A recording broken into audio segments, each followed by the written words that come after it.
The politician AbdiRahman Ali Hassan, former senator of Wajir County. The country was burning, and it was very necessary to actually do the handshake. Get out of this bad notion that we belong to different tribes. We should be belonging to a tribe called Kenya. Versus the future Kenyans. Coming to tell us you're going to do it, then you get creative with the funds after you be in power, is a problem. So To be recycled? Are they so good that we want to keep them here for so long? That's the question. This is the Politricks Documentary.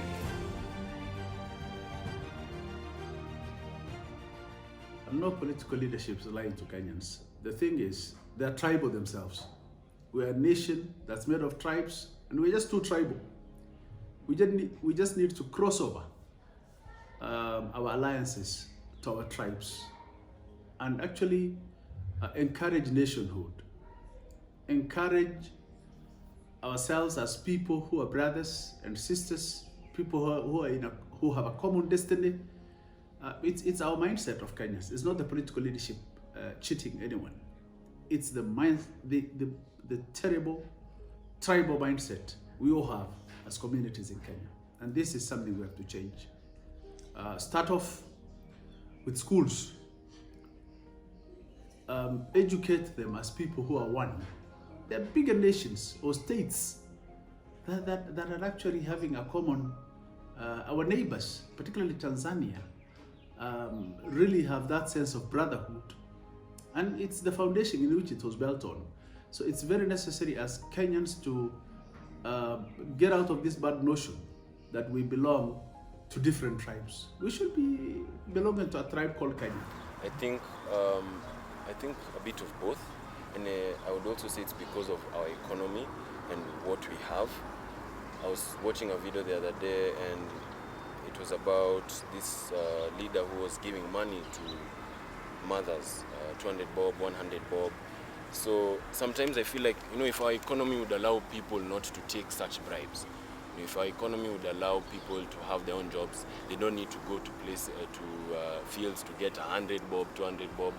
At the same time, people shouldn't be ignorant and just wake up and say, oh, by the way, this leader hasn't been giving us this, because you find that these leaders are taking advantage of us, and it's through small means.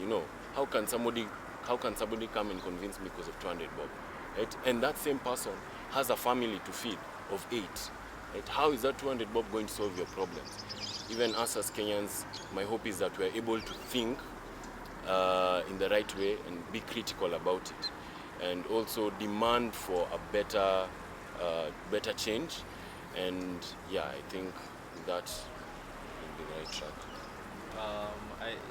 It is, like Kioni said, a bit of both, and also at the same time, the economy is perhaps the issue, because people are desperate to an extent. So it's hard to tell someone not to accept a bribe of 200 shillings to maybe vote for someone or campaign for someone, because that 200 shillings is their livelihood, or is what they need to survive for at least that 1 or 2 days. And sometimes it may look intentional, how Kenyans are easily distracted, I would say, or at least a number of Kenyans, and that's mostly the population that are voters. If you think about it, for example, people of Kibera, they had Raila Odinga for I think about 10 or more years. Yeah. And when you look at the development that's happened in Kibera, I mean, there's a road. There's a road that was recently tarmacked, which is good. But the livelihoods of the people, I think, are yet to change drastically. You can't say that you've seen a huge change in a matter of 10, 15 years, yet these people will still find themselves voting, championing for these same people, same politicians.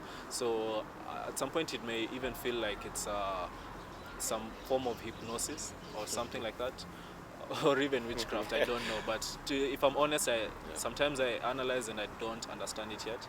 But the desperation is one of the biggest causes and issues, I think.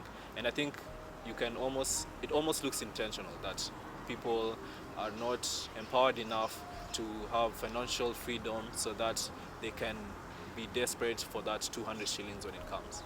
Energy during campaigns is because the nature of campaigns is emotive. That energy you see is an energy for a moment. It's not only the politician who has that zeal and energy that time. The supporters do have the same.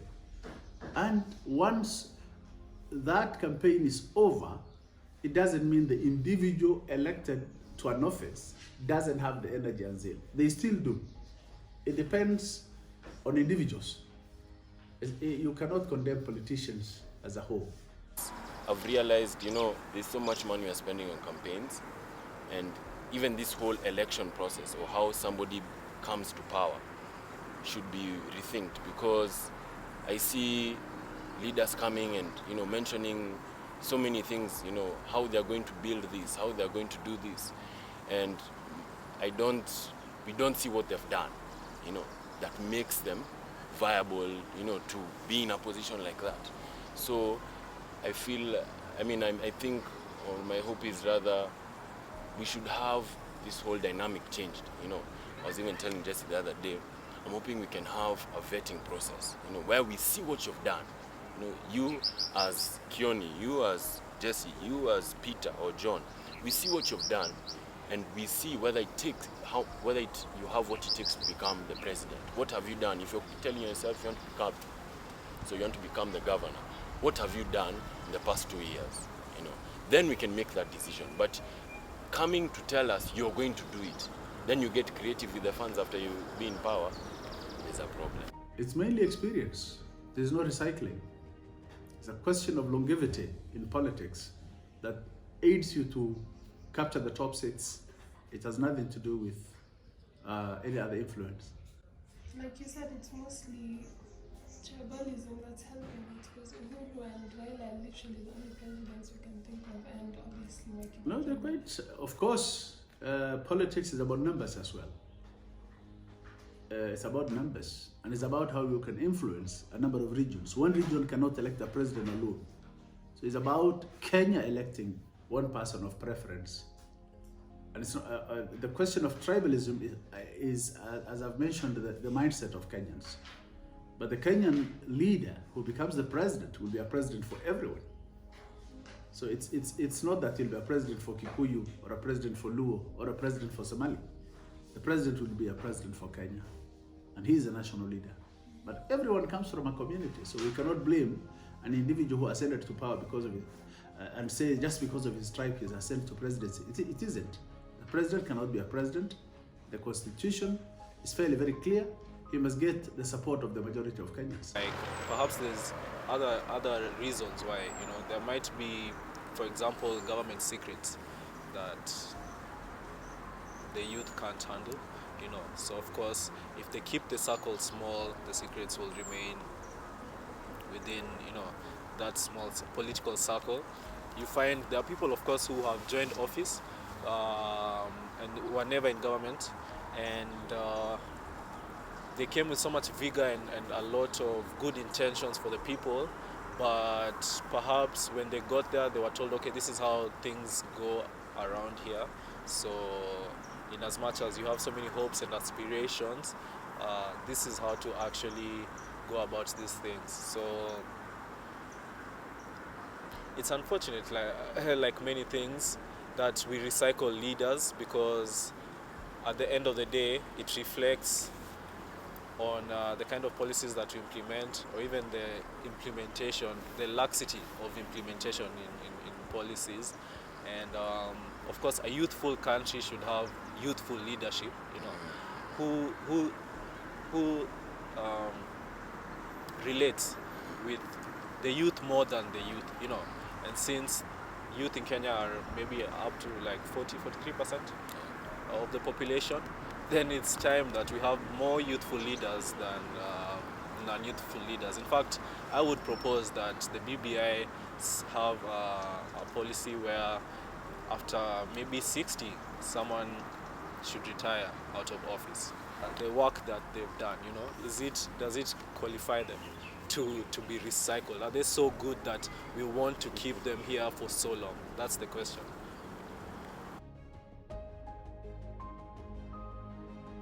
Apart from the changes which people are proposing in terms of constitutional review, I'll just pick the handshake bit of it. The country was burning, and it was very necessary to actually do the handshake so that we're able to be peaceful and move on with our lives. The BBI has certain very important components, particularly in reducing ethnic animosity. So we cannot condemn the document in its entirety. So I feel, in one way, it was necessary to build bridges. So when you think about it, Kenyans are very united, especially the youth. People hardly ever think about tribes, or we don't segregate ourselves, if you think about it, yeah. So I think the issues of tribe and things like that come about maybe when sometimes during elections, of which I think also it's instigated to an extent, or it's incited to an extent. I think maybe to some people's advantage, you know. So the Building Bridges initiative, if we are honest with ourselves, or if you look at it from a wider perspective, it looks like it is building bridges amongst politicians, is what it looks like, if we are honest. Many Kenyans, in fact, we've done surveys, many Kenyans don't really feel the BBI is necessary, if I can say, put it that way. For me, I would say it was very unfair, because they had based it on counties and not constituencies. It was very unfair. Instead of actually including it in the BBI document, we should actually have allowed these things to be done in the normal review process. After all, the delimitation of boundaries and review of constituencies is due. There was no reason even to run to it in the BBI document, in my own personal view. Was it fair? Well, the good thing is that it's something that was heavily debated, actually. It took a while for members of parliament to come to a consensus on that. I think even up to date, of course, there are certain individuals in the Senate who still have question marks about the formula, but I think most of them agreed on it. So counting on that they are there to represent the people, I wish to assume that it was fairly done. However, the increase of constituencies was, as proposed by the BBI, can seem a bit unnecessary, if I can say that, you know. If you think about how from the 2010 constitution we had a devolved government, and up to date very few or just a number of counties are yet to fully accomplish their functions as counties, you know, as devolved governments. There are no gatekeepers. It's a Kenyan document. It's a proposal. People are asked to read and understand it, not to be read by anyone else for them. I feel we should allow individual Kenyans to read, avoid activism. It's for posterity purpose.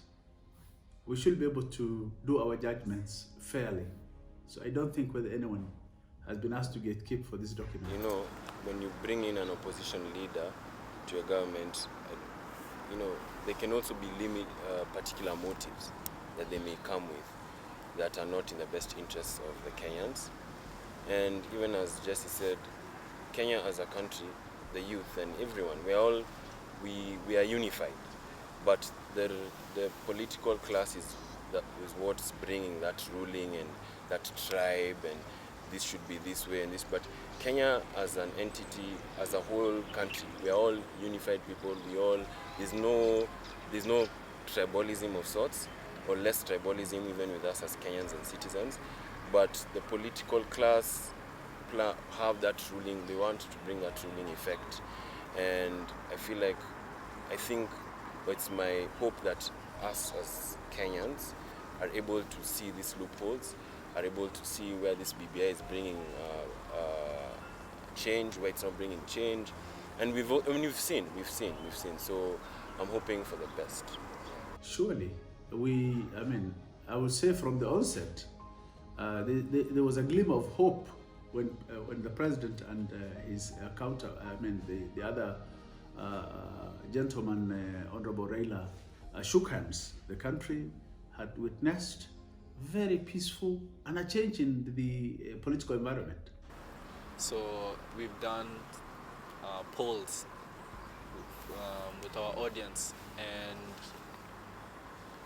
98% of our audience say they're not for BBI. They think it's unnecessary.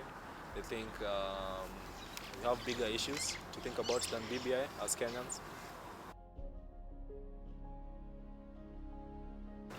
There's one Boniface Mwangi would tell you that Kenya is run by cartels.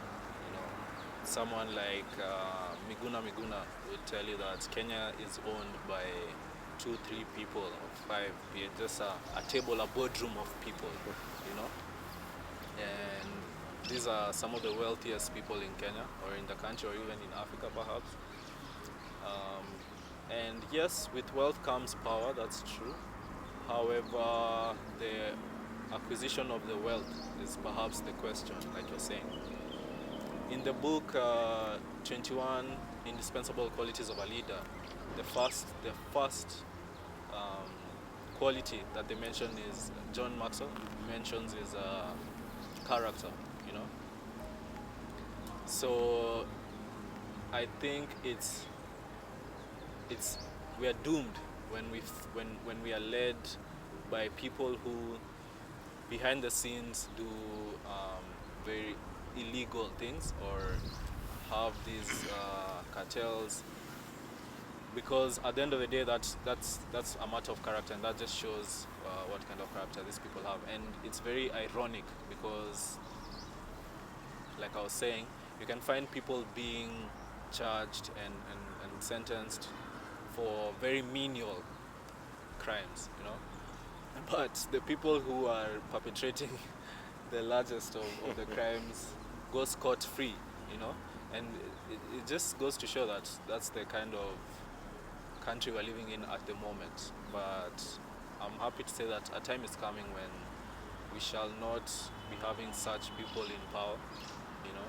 We can have politicians who have actually grown up and done what they need to do, as Kioni is saying, done the groundwork and become and earned that position as politicians. So it's unfortunate, it's scary, you know, because we live in a country where if you say the wrong thing, you can disappear, you know, and you'll trend for a week, 2 weeks at most. You'll be a hashtag, and then we'll forget about you. And then maybe next year we'll remember the date when this person disappeared, you know. A lot of things have happened, you know. There's the guy the IBC official was allegedly killed, his fingers even cut off so that they can. Who are the people doing this, you know, if not some of the politicians? So it's unfortunate, but we can only hope for the best. And what we need to focus on and make sure is that the youth right now have untainted or good character. To understand what's happening, you know, on the ground level, what's happening there in town, you know, what are people going through there, what are people going through in Kibera, you know. Sometimes probably they're in a position where they can't see that.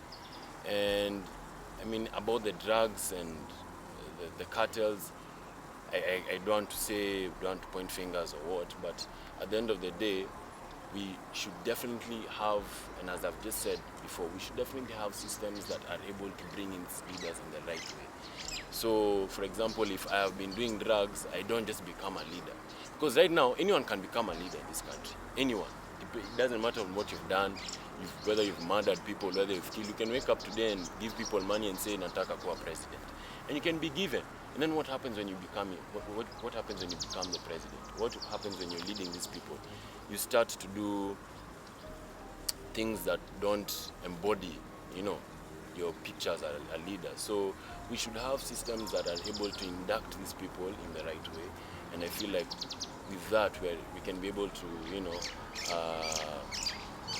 counteract and, just sort of solve the problems that we are facing also. And it shows perhaps some people's intentions of attaining these offices might be for the wrong reasons. It might not be really to represent the people as much as it is for the benefits that come with having some of these offices. Of course, you get privileges as a member of parliament, governor. There are certain things you can do and you will not be questioned for doing, certain businesses that you can conduct and carry out. Because, if you think about it in Kenya, even just having a big car, a Land Cruiser VX, a black Land Cruiser VX, you can go drive on the wrong side of the road and no one will really ask you. They feel like you have the money, or you look like you have the money, so you have enough power to do whatever you want. It goes into individual pockets, but government, let me not even say government, government and institutions that fight corruption, including the Director of Public Prosecution, the Ethics and Anti-Corruption Commission, have been doing very well lately. The Asset Recovery Institution, all of them are up in arms to fight corruption. I think we're witnessing good progress. And if anyone steals, I don't think whether they can disappear with it anymore like it used to be in the early days. So, and again, beyond that, there are preventive measures. Government has actually brought in mechanisms to seal the loopholes for stealing or pilferage generally. So something is happening. Kenya is ranked, I think, second or third most corrupt country in the world after Nigeria. So at least we're number 2. Again, that comes back to the judiciary. People not being held accountable for stealing public funds, that comes back to the judiciary. And in fact, then maybe that's why we should focus on changing or effecting positive change in our judicial systems. And I don't know if it's perhaps the system or the individuals, but the fact that to some extent they are answerable to the executive is perhaps one of the biggest problems. Because how can people even be in more than 1, 2, or 3 graft scandals, the same individual in several graft scandals which amount to several billions. And the Ethics and Anti-Corruption Commission, was it last year, when they reported that they were able to regain 1 billion, out of all the graft scandals so far, or that year. So out of, was it 6 or 8 billion, they were able to recover 1 billion. I mean, that's better than nothing, that's true. However, it shows that we have a long way to go. As an ordinary Kenyan, I would say, or as a leader, I would say, something is happening. The people are the ones who give the politicians the power. If you think about it, it's all, to an extent, mental, how we look up to someone or how we view someone. At the end of the day, it's all in our heads, How I treat you will be according to how I view you in my head, So the fact that they are allowed to get away with a lot of things, especially crimes, really boils down to how the people view them. Because, as you mentioned, there have been cases, even in the ICC, there have been cases, witnesses disappeared, people were killed who were meant to be or they allegedly were killed. People who are meant to be witnesses. It's very unfortunate because how did we forget about that, and suddenly we view this person as a savior, for what we are going through as Kenyans, through our government and our governance. I think it really comes down to how fast Kenyans forget, even just human beings in general, but how fast Kenyans forget, first of all, what we allow, what we support. I've seen people during elections, a whole grown-up, excuse me for saying this, but someone who is perhaps in their 40s, even 50s, you know, dancing very shamelessly, you know, in public, campaigning for someone just because maybe they've been given a t-shirt, you know, that just shows how unfocused I think Kenyans are. However, Kenya is a young nation if you compare it to other nations in the world. So I think these are things that we are figuring out slowly. I really wish that we had, unfortunately, that's where we have to go, but I wish we had a powerful, independent, external body that would review some of the things that happen in Kenya, you know, some of the crimes that happen in Kenya. But like you're saying, even the international bodies are compromised or can be compromised sometimes. So it really comes down to the people. What we allow, you know, what we speak against, what we speak for, you know, how the kind of support that we show. I would really wish for the day that there'll be campaigns or a political rally and only 2 people show up. The ones who've been given 100 bob. You know, only 10 people show up and everyone else is not bothered. And I really do see the time is coming, you know, because you can't say when there has been lockdown, businesses have been slow, and you want people to close their business for an hour or 2 to come listen to your promises as a politician, you know. It really beats logic. So Kenyans need to wake up, honestly. It's about time that we wake up and focus on what matters, honestly. Even as, just to add on what even Kariuki has said, he's really said something that's made me, that's, you know, just that I was intrigued me, is we should have that external body that oversees the power. If you look at it right now,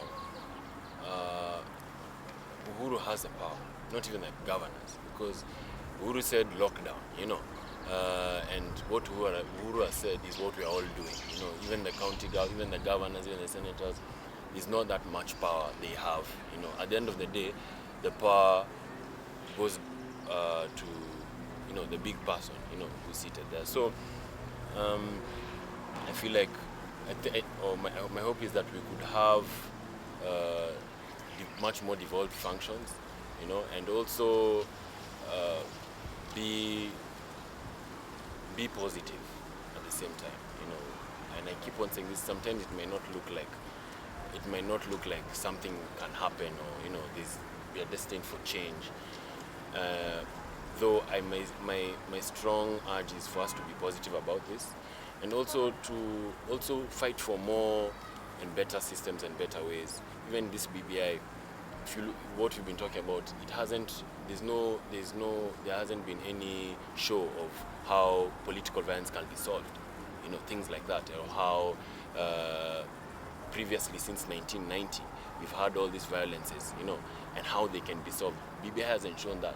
And moreover, it sort of propels that violence, if you look at it closely, because it's been mainly designed on an ethnic basis. And that puts us more at risk. So we should definitely have external bodies who are overlooking us.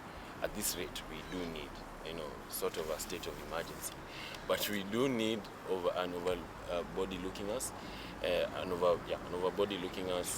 an external body, overlooking us and just trying to see where the gap within the plot is and trying to fill it well. So, Or maybe a multi-agency, multi-institutional task force, you know, because during elections you can find people from the European Union coming to oversee elections.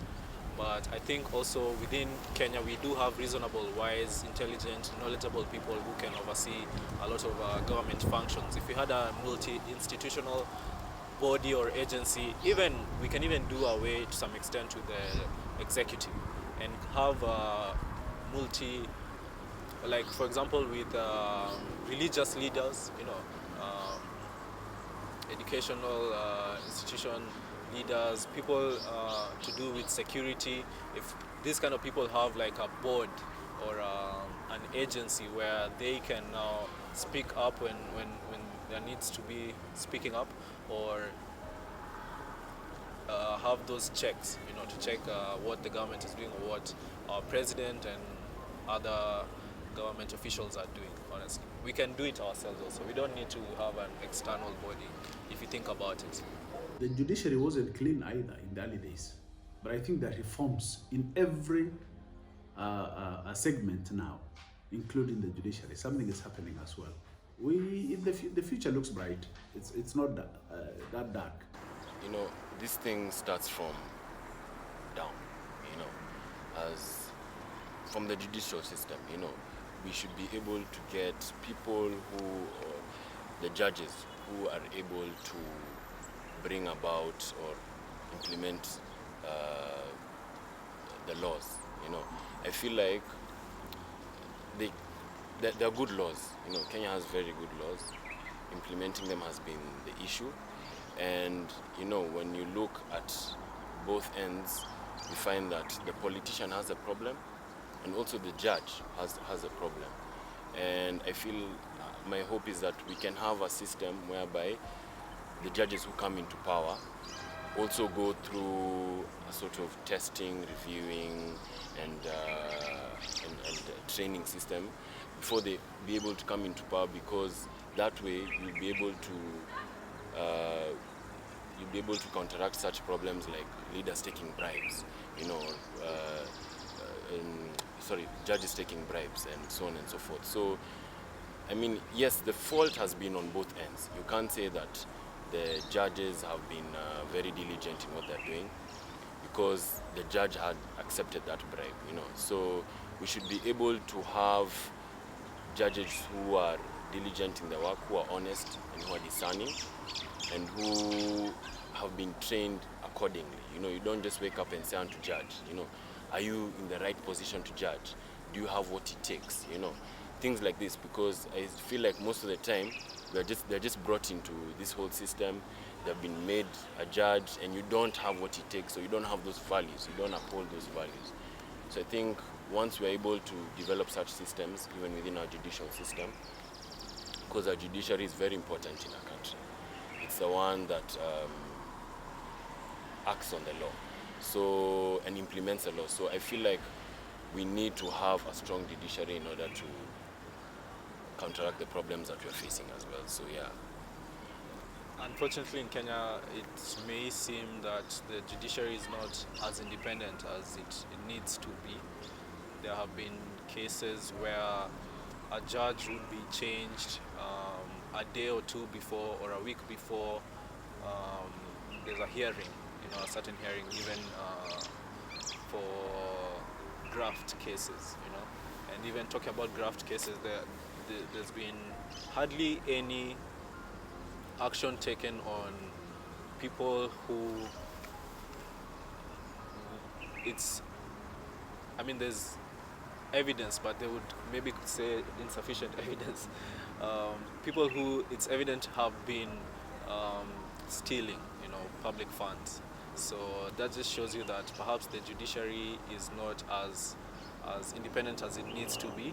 And perhaps that's one of the biggest issues in Kenya, actually, because we do rely on the judiciary, the judges, to take action on offenders of the law. And it's very unfortunate that you might find people who commit smaller offenses would be acted upon faster than people who commit the bigger offenses where they take public funds and in the millions and billions, you know. Some cases are still in hearing up to date, so that really does show that there's an issue in the judicial system. And unfortunately, the BBI recommends or proposes that the judiciary be, through the ombudsman, be answerable to the president. So that looks like there will be even less independence of the judicial system. We have a serious challenge. I would not want to cheat in terms of the economy. We have a deep hole in our budgets. As a country, we can tell we're not financially doing very well. We have challenges of droughts, we have challenges of COVID, we have challenges of an underperforming economy. We're not doing very well and meeting the financial obligations is becoming a nightmare, I feel myself. And unless something else happens, things are very, very bad. Very, very bad as it is. Like Kenya is among the countries in the world that is on a poverty watch, they call it, you know, because we still have people dying of hunger in Kenya. It's very unfortunate to hear something like that. A country that is moving to a second world country from third world country. The nation's interest must override our selfish interests as political leaders. One, I think, is to act with purpose. Two is, to devote ourselves. This is our country. All we are saying is we must have a peaceful election that doesn't divide this country anymore into tribes, into regions. Let's focus on trying to maximize our optimum, trying to maximize our skill to an optimum level so that we can raise Kenya up. So let's devote ourselves. If you want to bring change, start speaking up. That's what we're doing. Kenyans, vote peacefully, vote wisely, don't fight each other, stay together as brothers and sisters and as one nation. Let's stop saying things like, oh, this is Kenya, so it's Kenya. We really need to have now is the time for change. What better time? There's a quote that says, the best time to plant a tree is 25 years ago. The second best time is today. So it's about time we start speaking, at the very least, speaking positively, Also remember or try to do what we can do as individuals to now meet the government. We really blame the government for a lot of things, but when we look at the citizens as well, there's a lot we need to do to, even in terms of implementation, crossing the road where you're not meant to cross, things like that. So when the law is fully implemented, you'll find that even citizens will be caught on offside. So it's time that we also do our part, and remember that kesho ni leo.